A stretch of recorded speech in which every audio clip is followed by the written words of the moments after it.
It was a packed flight from New York to Los Angeles. Passengers rushed to board, eager to secure their spots. In the middle of the commotion, a sharply dressed woman in her mid-30s spotted an empty first-class seat near the window. But the seat wasn't really empty. A tall man in an understated gray suit was standing nearby, pulling a tablet out of his briefcase. He had just placed his jacket on the armrest, clearly marking it as his.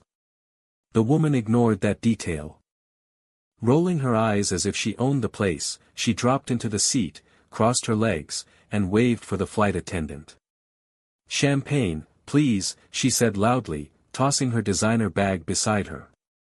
The man looked at her calmly, his brow raised. "Excuse me, that's my seat." She gave him a smirk. "Well, you weren't sitting in it, were you? Maybe you should have been quicker." Passengers nearby began to murmur. A few pulled out their phones. The flight attendant froze, unsure what to do. The man didn't argue. Instead, he simply smiled, as though he knew something she didn't. "Enjoy the seat," he said quietly. Then he added, almost as an afterthought, "but I hope you don't mind surprises." The woman rolled her eyes again, clearly convinced she had won. But the plane had not yet taken off, and she was about to learn who he really was. The flight attendant leaned in nervously. "Sir, would you like me to find you another seat?" The man gave a small shake of his head. "No, thank you. I'll be just fine." He calmly placed his briefcase in the overhead compartment and sat in the empty aisle seat directly across from the woman. She smirked, thinking she had embarrassed him. She leaned toward another passenger and whispered just loud enough for everyone to hear, "Some people just don't understand how first class works." The surrounding passengers glanced at each other, uneasy with her arrogance. A few whispered under their breath, but no one said anything aloud. As the flight crew prepared for takeoff, the woman stretched out in the stolen seat, sipping her champagne with a smug smile. To her, this was a victory, a show of superiority. But the man simply watched quietly, his eyes steady, almost amused. He didn't demand his seat back. He didn't raise his voice. And that silence made the woman even bolder. She turned toward him and said, "Next time, maybe try booking earlier. That way you won't have to settle." The man chuckled softly. "Don't worry," he replied smoothly. "I never settle. Especially not on my own planes." The woman frowned, confused. "Your planes?" He didn't answer. "Not yet." He simply leaned back, calm as ever, while whispers rippled through the cabin. Everyone sensed it, something was about to happen. The woman tilted her head, clearly irritated. "What's that supposed to mean, your planes?" she asked, her voice dripping with sarcasm. The man gave a polite smile. "You'll understand soon enough." The cabin lights dimmed as the safety demonstration began. Flight attendants moved down the aisles, checking belts. Passengers were buzzing, several already had their phones ready, recording the strange tension. The woman, noticing the attention, decided to make a scene. "Unbelievable," she said loudly, pointing at him. "This guy thinks he owns the place. First class is for people who belong here." The flight attendant's cheeks flushed, but before she could intervene, the captain's voice came over the intercom. "Ladies and gentlemen, welcome aboard Phoenix Air. Today's flight will be led by our CEO, who is traveling with us in first class. He'll be making a special announcement shortly." The woman froze mid-sip of champagne. The man across from her slowly adjusted his cufflinks, his smile widening. Passengers turned their eyes toward him, whispers spreading like wildfire. "Wait," the woman stammered, gripping her glass tighter. "You're not." The man leaned forward slightly, his voice calm but carrying weight. "Yes. I own this airline." A gasp swept through the cabin. Phones captured every angle. And the woman, who thought she had scored a small victory, suddenly looked like the smallest person in the room. The woman's face went pale. The smug confidence drained from her expression, replaced by panic. She tried to laugh it off, waving her hand as if it were some kind of joke. "Oh, come on. You expect me to believe that," she said, forcing a shaky laugh. "If you were the owner, you wouldn't even be flying with us. You'd be on a private jet." The man's calm smile never wavered. "Sometimes I prefer to fly with my customers. It reminds me who I serve, and who I don't." The surrounding passengers chuckled, some outright laughing. A few clapped softly, enjoying the poetic justice. The woman shifted uncomfortably in the seat she had stolen. The flight attendant, now regaining her composure, leaned down respectfully.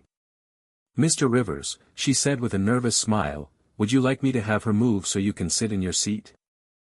He glanced at the woman, who was now gripping her bag as though it might protect her from the eyes of the entire cabin. Then he shook his head. "No. Let her stay. Consider it a free upgrade," he said smoothly. Then he added with a subtle edge, "But remember, every upgrade comes with a cost." The woman swallowed hard, her champagne suddenly bitter in her mouth. Passengers kept filming, waiting to see what would happen next. The plane hadn't even taken off yet, and she was already the most talked about passenger on board. The woman tried to regain control of the moment. She adjusted her hair, straightened her posture, and forced another laugh. "Well, if you really are the CEO, then I suppose it's my lucky day. Who wouldn't want to sit in the boss's seat?" she said, her tone light but shaky. But the man didn't take the bait. He leaned back in his chair, perfectly calm, while the passengers around them exchanged knowing looks. The tension in the cabin had turned into entertainment. This was better than in-flight movies. The flight attendant returned with a fresh glass of champagne, but instead of handing it to the woman, she placed it gently in front of the CEO. "Compliments of the crew, sir. Thank you for flying with us today." The woman's jaw tightened. Her moment of glory was slipping. She cleared her throat and leaned toward him. "Listen, maybe we got off on the wrong foot," she whispered. "How about we just enjoy the flight and forget the little misunderstanding?" The man finally turned his gaze back to her, his eyes steady. "A misunderstanding," he repeated slowly. "No. It was a choice. And choices reveal character." The words hit her harder than she expected. A ripple of murmurs spread again through the cabin. Some passengers nodded in agreement. The woman sank deeper into the seat she thought she had stolen so cleverly. For the first time, she looked less like the victor, and more like the one on trial. And the flight hadn't even reached cruising altitude. The engines roared as the plane lifted off the runway. Passengers leaned back in their seats, but the woman couldn't relax. Every second felt heavier under the quiet stares of those around her. She fidgeted, tapping her nails against the armrest, then leaned toward the CEO again. "You're making this into a spectacle," she muttered. "Everyone's staring because of you." He turned his head slowly, meeting her eyes. "No," he said calmly. "They're staring because of you." Her lips parted, but no words came out. He went back to his tablet, scrolling through documents as though she didn't exist. The indifference stung more than any insult. Half an hour into the flight, the captain's voice returned over the intercom. "Ladies and gentlemen, we're honored today to have our airline's CEO on board. Mr. Rivers will be making a short announcement shortly about some exciting improvements for our passengers." The cabin filled with applause. Passengers craned their necks, eager for the speech. Phones were lifted high, ready to record. The woman froze. She realized with horror that she was still sitting in his seat, front and center, with every camera pointing in her direction. The CEO stood, buttoning his jacket. He stepped into the aisle gracefully, his presence commanding instant silence. He smiled warmly at the passengers. "Good afternoon, everyone. Thank you for flying with us. Phoenix Air exists because of you, our loyal customers. Today, I wanted to join you personally, to listen, to learn, and to remind us all of something simple, he paused, letting the tension linger. His eyes flicked briefly toward the woman, then back to the crowd. Respect always flies first class. The cabin erupted in applause. The woman's cheeks burned scarlet. She wanted to sink through the floor. The passengers clapped louder, some even cheering. A few tilted their phones so the woman's face was clearly in the frame, capturing her humiliation for the world to see. She shrank into the leather seat, her arms crossed tightly as though she could shield herself from the spotlight. The CEO continued, his tone smooth but weighted with meaning. An airline isn't just about getting from one place to another, it's about how we treat each other along the way. Whether you're in first class or economy, every passenger deserves dignity. The words weren't aimed at her directly, yet every syllable pierced like a blade. She knew it. Everyone knew it. As the applause died down, the CEO gave a gracious nod and sat back in his seat across from her. The flight attendant leaned in, whispering, beautifully said, "Sir." The woman, desperate to salvage her pride, leaned toward him again. Her voice was low, but sharp. "You humiliated me on purpose." He didn't even look up from his tablet. "No. You did that all on your own. I simply let the truth show." Her face tightened, and for a moment, she considered firing back. But the murmurs around her stopped her cold.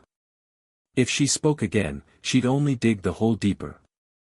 Instead, she slouched into silence, hoping the hours in the sky would somehow erase what just happened. But she didn't know yet, this moment wasn't going to stay trapped on that plane. By the time the cabin lights dimmed and meal service began, the woman was still stiff in her seat, avoiding eye contact with anyone. She had gone from flaunting her presence to praying she could disappear. But the passengers weren't letting it go. A young man across the aisle leaned forward, whispering just loud enough for others to hear, "This is going viral tonight. Just wait, #RespectFliesFirst is about to trend." The woman's stomach dropped. She glanced around and saw phone screens glowing everywhere, some replaying the CEO's words, others zoomed in on her flushed face. Meanwhile, Mr. Rivers enjoyed his meal with the serenity of a man in control. He cut into his steak, sipping his wine, as though nothing unusual had happened. The woman finally snapped. She leaned toward him again, whispering harshly. "Do you have any idea what this will do to me? My reputation, my career." He set his fork down gently, finally giving her his full attention. "You were worried about my seat," he said quietly. "Now you're worried about your image. Funny how quickly priorities change." She bit her lip, stunned by his calmness. "You don't understand, people will destroy me online." He held her gaze.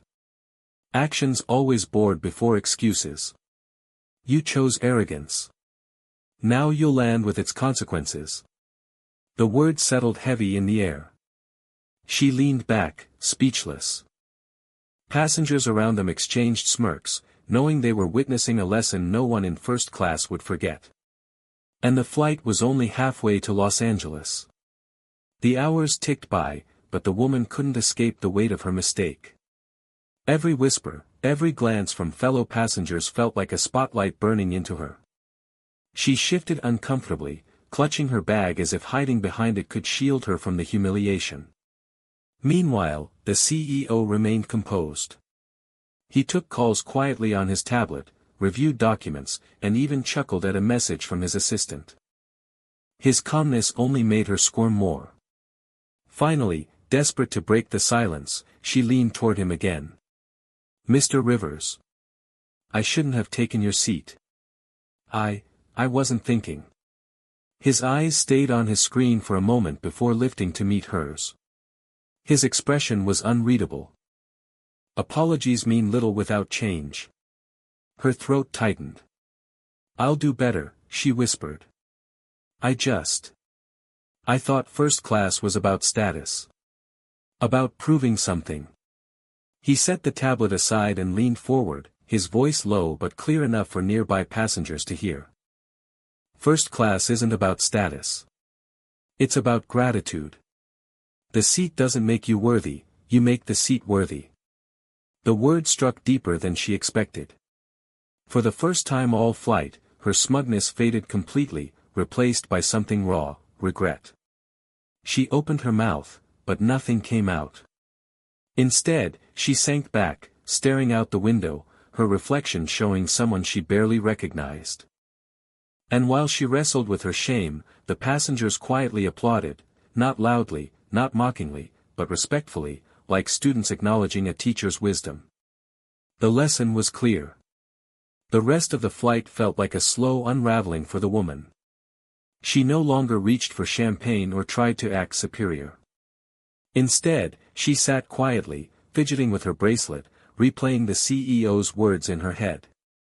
Meanwhile, the atmosphere in the cabin had shifted. What began as quiet amusement had turned into admiration for Mr. Rivers. Passengers leaned over to thank him personally, shaking his hand as they passed by on their way to the restroom. Some even told him how much his airline meant to them, praising the comfort, the service, the feeling of being respected. Each interaction only deepened her embarrassment. Every "thank you, Mr. Rivers," was a reminder of who he truly was, and how foolish she had been. Near the end of the flight, the captain's voice returned over the intercom. "Ladies and gentlemen, as we prepare for our descent into Los Angeles, I'd like to thank you again for choosing Phoenix Air. And a special thanks to our CEO, Mr. Rivers, for traveling with us today." The cabin filled with another round of applause. Cameras were up again, passengers filming their final moments with the man who had turned the flight into a lesson. The woman buried her face in her hands. She knew there was no escaping this. By the time the wheels touched down, the world outside would already know what happened. Mr. Rivers leaned toward her one last time, his voice low and steady. "Remember, seats, titles, wealth, none of it matters without humility. That's what really earns you first class in life." She didn't answer. She couldn't. Her silence was the only acknowledgement left. And as the plane touched the runway, the story of the woman who tried to steal a seat, but got handed a lesson instead, was already racing toward every screen across the country. As the plane taxied toward the gate, the cabin buzzed with quiet excitement. Passengers whispered about posting their videos the moment they had signal. Some were already drafting captions, "Respect flies first class," and "This woman picked the wrong seat." The woman sat frozen, staring at the seatback in front of her. Her once confident posture had collapsed into something small and fragile. The thought of stepping off that plane, of facing the world beyond the cabin doors, made her chest tighten. When the seatbelt sign turned off, the CEO stood calmly, slipping his jacket back on with effortless composure. Passengers parted for him as he reached for his briefcase, some even patting him on the shoulder with admiration. The woman gathered her things slowly, hoping to disappear among the crowd. But fate had other plans. At the front of the cabin, a news crew was already waiting. Somehow, word of the incident had traveled faster than the flight itself.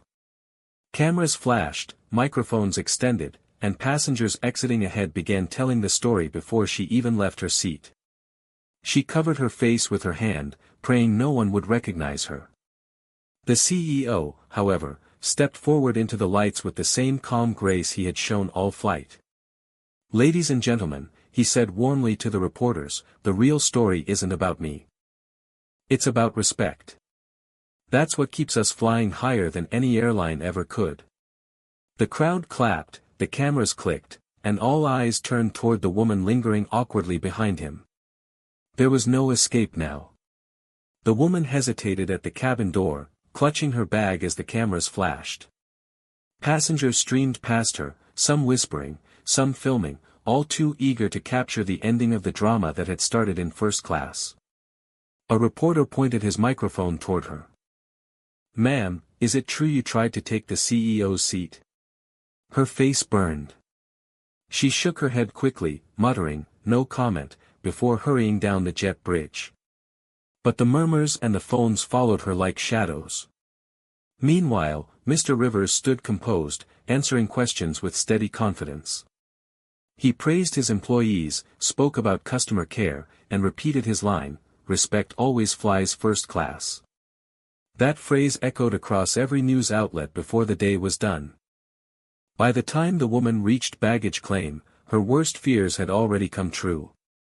Screens around the terminal flashed headlines, "Passenger learns painful lesson after challenging airline CEO." Social media was flooded with clips, some edited into memes, others paired with captions mocking her arrogance.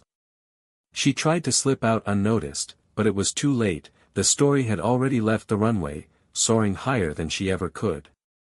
Mr. Rivers, on the other hand, left the airport with a quiet smile. He hadn't raised his voice, he hadn't demanded revenge, yet he delivered a message the world wouldn't forget. Because in the end, it wasn't about a stolen seat. It was about something far more valuable, a reminder that humility, not arrogance, is what truly earns you a place in first class.